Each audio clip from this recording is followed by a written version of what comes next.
Olá, este é o seu canal de contos bíblicos. Antes de começarmos, um breve recado. A proposta deste espaço é puramente cultural. Nosso objetivo é facilitar o entendimento de quem está começando a conhecer a Bíblia agora, mas também oferecer uma nova perspectiva para aqueles que já estão familiarizados com essas histórias, focando na narrativa e na riqueza desses grandes épicos. Hoje, dando continuidade à nossa série de contos do Velho Testamento, vamos narrar a história do exílio do Éden e os filhos de Adão e Eva, a origem de Caim e Abel.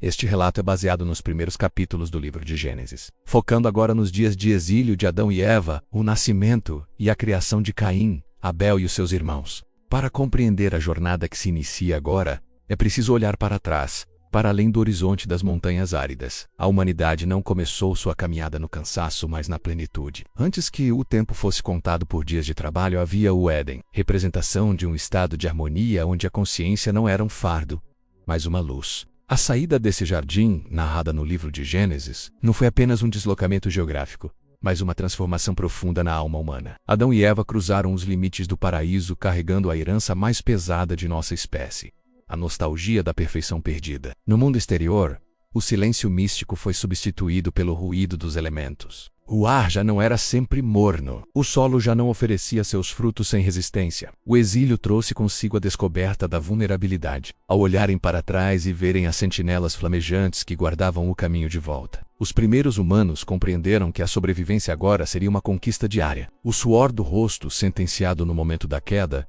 tornou-se a métrica da existência. Cada passo em direção ao leste era uma tentativa de construir um novo lar em uma terra que não lhes pertencia por direito, mas que teria de ser domada pelo esforço. Essa transição marcou o surgimento da civilização como a conhecemos. Adão e Eva tiveram de reaprender a linguagem da natureza, agora sob a ótica da necessidade. Eles não eram mais apenas observadores da criação, tornaram-se gestores de sua própria escassez. Foi nesse cenário de pedra, espinhos e céu vasto que a vida teimosa começou a florescer novamente. A primeira linhagem estava prestes a surgir, trazendo consigo não apenas a esperança da continuidade, mas as primeiras sementes das diferenças que moldariam os conflitos da história. A vida fora dos muros invisíveis do Éden impôs um novo ritmo aos dias. Adão e Eva, agora habitantes das terras a leste, descobriram que a terra era um espelho de sua nova condição, indomada e resistente. Onde antes havia o repouso, agora havia a lida. A construção do primeiro refúgio, o domínio sobre o fogo e a busca constante pelo sustento transformaram os antigos observadores do paraíso em arquitetos da própria sobrevivência. Mas a maior transformação não ocorreu no solo, mas no ventre de Eva, grávida. O nascimento de Caim não foi apenas um evento biológico. Foi o primeiro grito de uma nova era, o primeiro ser humano gerado por outros humanos, e não diretamente por Deus.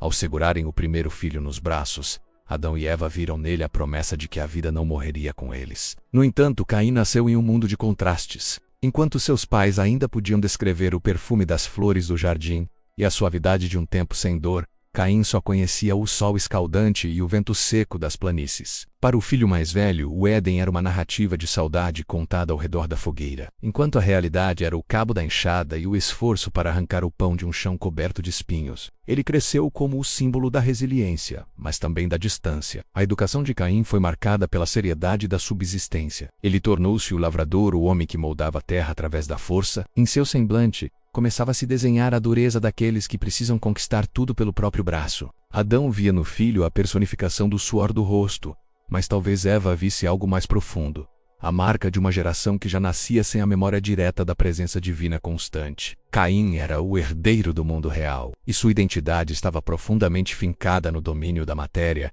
e na superação das dificuldades que o exílio lhe impunha. Se Caim era o reflexo do esforço e da conquista sobre o solo duro das terras do leste, o nascimento de seu irmão Abel trouxe uma nova e inesperada mudança de ritmo na vida no exílio. Enquanto o primogênito se dedicava a lutar contra a terra seca, Abel cresceu voltado para o que respira. Ele não buscou o domínio através da força do arado, mas a convivência através da mansidão do cajado. Abel tornou-se pastor de ovelhas, alguém cujo tempo era medido pela paciência do rebanho e pela vigília silenciosa sob as estrelas. O mundo pós-Éden agora possuía duas vozes: o som da enxada batendo na pedra e o som suave do pastoreio nas colinas. Essa diferença de vocações criou um contraste profundo dentro da pequena comunidade familiar. Ao redor da fogueira, Adão e Eva viam em seus filhos dois caminhos distintos de lidar com a herança da queda. Caim, o lavrador, via a natureza como uma adversária a ser vencida para que a vida fosse garantida. Abel, o pastor, via a natureza como um sistema de cuidado e sacrifício. Para Caim,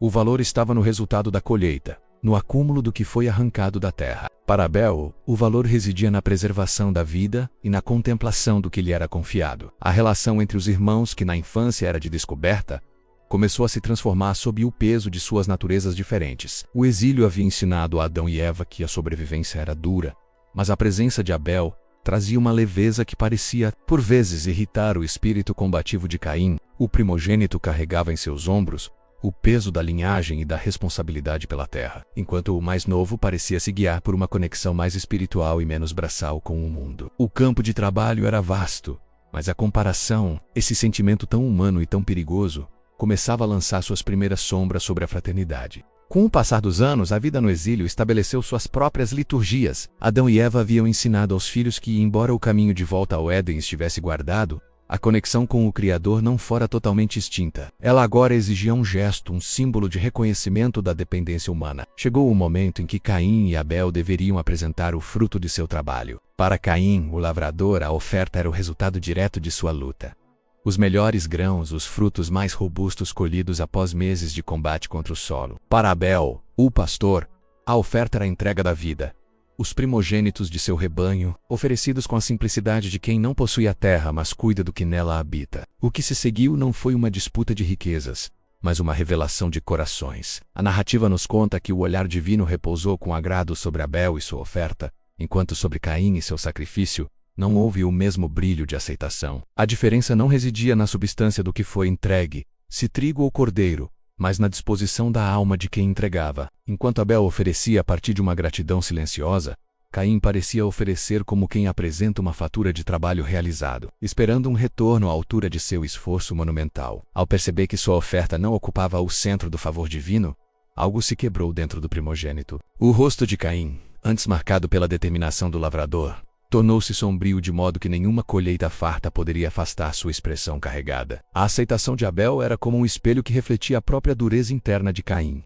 A admiração pelo irmão transformou-se em uma ferida aberta, e a primeira sombra de uma raiva sem nome começou a crescer nos campos. O exílio já não era mais apenas geográfico. Caim estava começando a se afastar dentro de si mesmo, alimentando uma animosidade que mudaria o destino daquela linhagem para sempre. O ressentimento de Caim não passou despercebido. Em meio ao silêncio das plantações, uma voz ecoou como um último alerta à consciência do lavrador. O Criador não o abandonou em sua fúria, mas o confrontou com a pergunta que ecoaria por milênios: por que tanta ira, Caim? O aviso era claro. O desejo de destruição estava à porta, como uma fera agachada esperando o momento de saltar, mas cabia a Caim dominá-lo. A escolha entre a reconciliação e o abismo estava, pela primeira vez, inteiramente nas mãos do homem. No entanto, o coração de Caim já havia construído um muro intransponível. Ele não via mais em Abel um irmão, mas um obstáculo à sua própria validação. O exílio, que começou com a saída do Éden, atingia agora o seu ponto mais crítico: o isolamento da alma. Enquanto Abel permanecia em sua mansidão, cuidando dos rebanhos sob o mesmo céu, Caim cultivava em segredo uma colheita de amargura. A tensão entre o esforço braçal e a aceitação espiritual agora era um fio esticado ao máximo, pronto para se romper no primeiro gesto de violência. A história da humanidade estava prestes a cruzar uma fronteira da qual não haveria retorno. Adão e Eva, que um dia choraram a perda de um jardim, nem imaginavam que o solo que agora cultivavam estava prestes a receber algo muito mais terrível do que o suor de seus rostos. O sol se punha sobre o campo, projetando sombras longas que pareciam apontar para o dia seguinte, o dia em que o primeiro sangue clamaria da terra. O convite estava feito, o silêncio era absoluto, e o primeiro crime da história aguardava apenas um passo em direção ao campo aberto. A vida de Abel estava em perigo extremo. Se você gosta deste tipo de conteúdo e acredita que essas histórias merecem ser contadas com clareza e profundidade, não se esqueça de deixar o seu like e de se inscrever no canal. Sua participação é o que nos ajuda a continuar produzindo e a levar essa riqueza cultural a cada vez mais pessoas. Comente aqui embaixo qual parte dessa história mais te impressionou ou qual outro conto bíblico você gostaria de ver narrado por aqui. Muito obrigado pela sua companhia até aqui e nos vemos no próximo relato. Tchau!